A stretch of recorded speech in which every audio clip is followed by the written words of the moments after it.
Hello everyone, I'm Annika and this is my 9th video of the CO250 series. This is going to be about convex NLPs and KKT. So what I'm going to do is I'm going to walk through a definition of KKT, not go too into detail about other definitions in the course like we have like open and closed and whatever, but you can read that in the textbook. It's from pages 210 to 222, but I'll just be going through the definition here. And then I have an example over here, which I encourage you to try first. I'll read it out because I know it's all blurry up there. But we'll get into the definition first. So we have Karush-Kuhn-Tucker theorem given a convex NLP, and I'll remind you that we have this theorem where an NLP is convex if and only if all these functions here are convex. What does it mean for a function to be convex?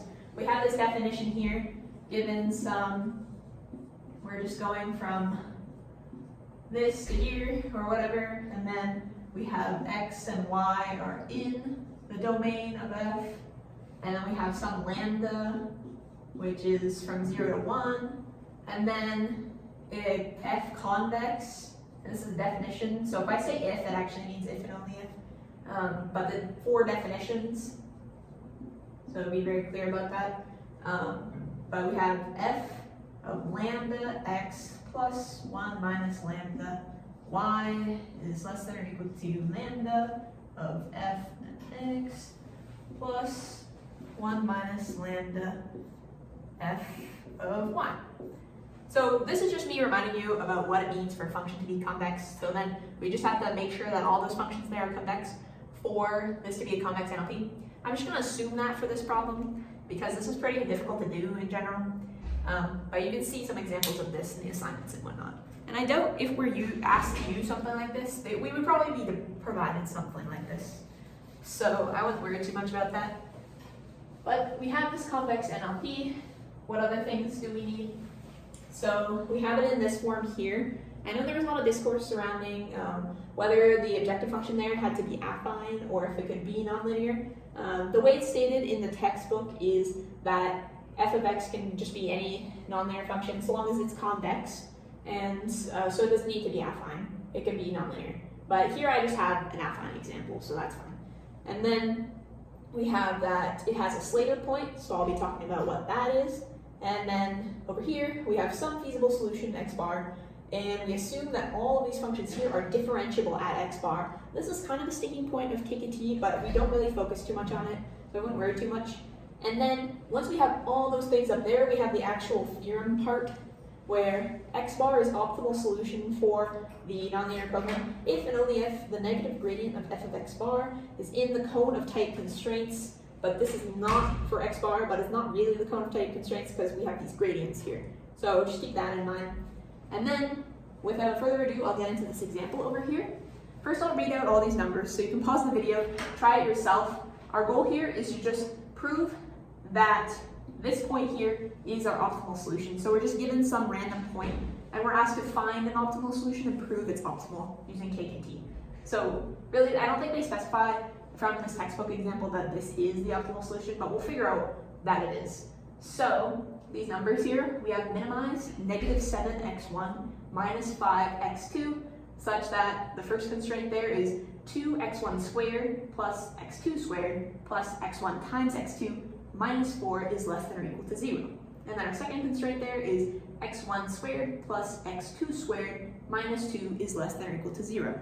So that's just me reading that out because I know the glare covers like the majority of that, but I encourage you to try it on your own before I get into it. So we want to prove that this is the optimal solution. Well, I'm just given some random point. How do I check what I'm supposed to be doing like with this? Like maybe this is just a Slater point, I'm supposed to find an optimal point. Well, if I plug this in, 1 and 1, I see that this first constraint, we have 2 plus 1 minus 4. That's going to be tight, it's 0. And then for this one here, we have 1 plus 1 minus 2 equals 0, so this one's tight too. So if both my constraints are tight, then it's definitely not a Slater point, and it's probably going to be this optimal solution that I'm looking for. So we'll just keep that in mind. And now, if I'm looking to apply Karush-Kuhn-Tucker to prove that this is optimal, then okay, well we're assuming this is convex. We have it in this form here, and we have to find a Slater point next. So what is a Slater point? Well, it's essentially an interior point, which I talked about, where basically anything that can be loose has to be loose.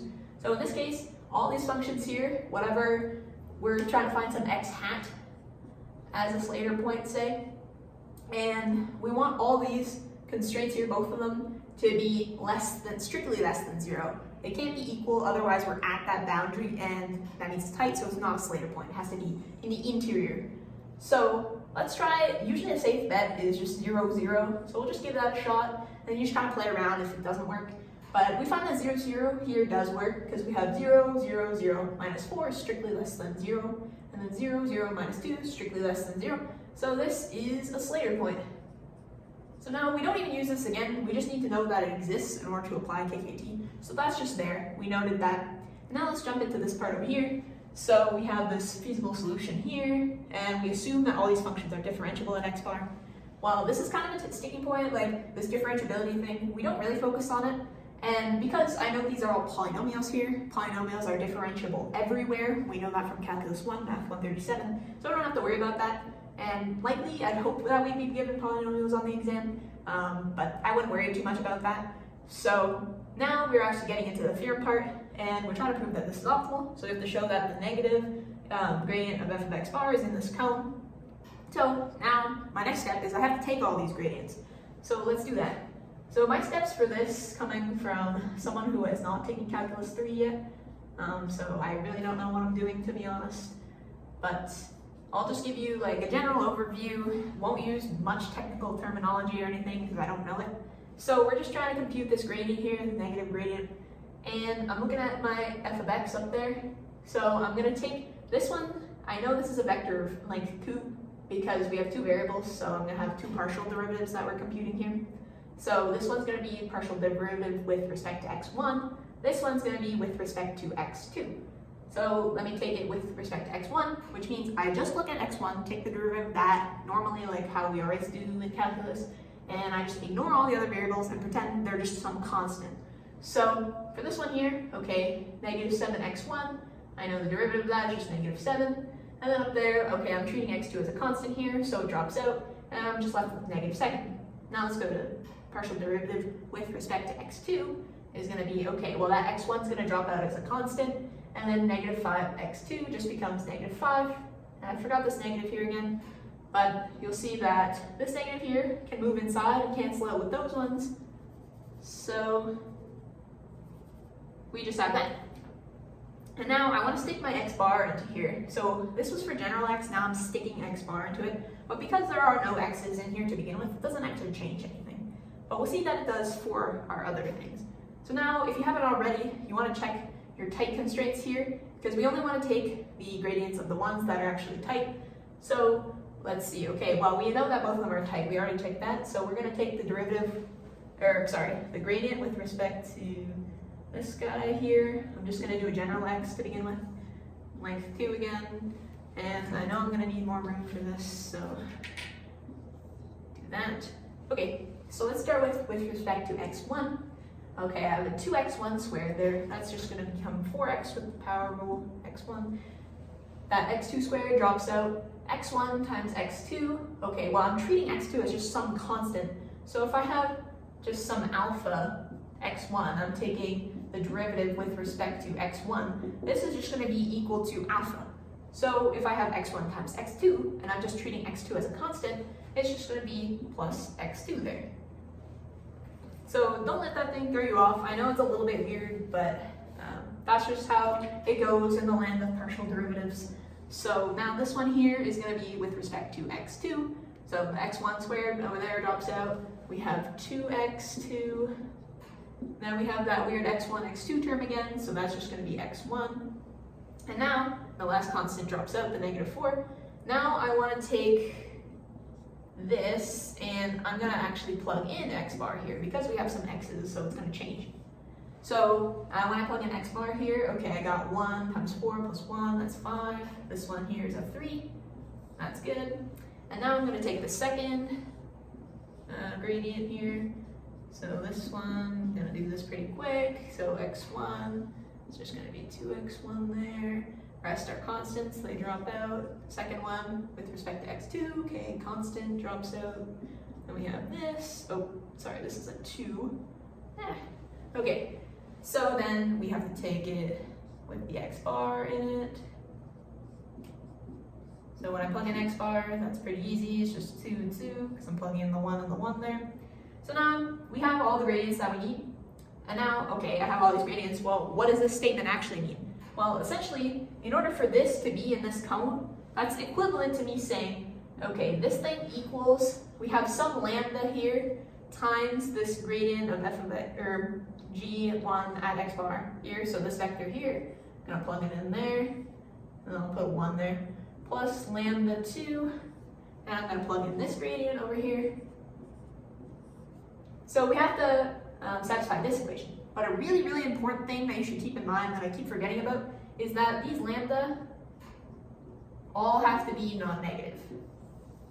And that's what it means to be in the cone, is that we can have some linear combination of these things, but the coefficients have to be non-negative. So let's go about trying to solve this. Well, we have 7 and 5, and 5 and 3, and 2 and 2. So I'm kind of thinking like, oh, this is a linear system, solve it however you want. But I can just see by inspection here that, well, 5 plus 2 is 7, and 3 plus 2 is 5. So if I just take both of these to equal 1, which I know to be positive, so we've satisfied this constraint over here, then I've shown that this vector is indeed in this cone here. So that's good. So we've essentially proven, because we've shown that this vector is in this cone, that going the other way for this if and only if, x bar is indeed our optimal solution for the NLP. So that's essentially how you do this whole thing with Karush-Kuhn-Tucker. And then there's an extension of this where I'll briefly mention I won't do it for this problem because it's a little more complicated for it. But yeah, so I'll just describe this. The extension to this that you can do is prove that the solution is the unique optimal solution, which I haven't worked out all the details for this. Maybe I'll do a follow-up video on that. But in order to prove that it's unique, we would basically look at all the cases for what things could be tight here, because this, oh, my marker's not gonna work like that. Okay, the negative gradient of f of x thing, that doesn't change too much. Like maybe there's some x terms in there, but that's fine. But it's really the cone of tight constraints that changes if you just plug in some feasible solution. Like we could have either 0 tight constraints, or maybe just one of the constraints is tight, either the first one or the second, or we could have both of them are tight. If you have more than 2, which would be like a whole other mess because you would get up to like 7 cases beyond that. But you could have all 3 tight, you could have 2 of 3 tight, so all sorts of combinations. So you have to look through all the different combinations of tight constraints and then write out the whole thing. So say if I'm just looking at, say, like only this constraint is tight, then I would just have this guy equals some lambda times 4x1 plus x2, 2x2 plus x1. And then if I find that this is true for some feasible x bar or x hat, whatever you want to call it, then I know that there's another optimal solution here. But if I can't find a solution to this, then I know that this case, we don't have any optimal solutions. So then I have to check all my other cases, and then once you conclude there are no other optimal solutions, you can conclude that this one that you found is the unique optimal solution. So that's an extension of this that I might do in the future, but that's all I wanted to show you for this video. So thank you for watching.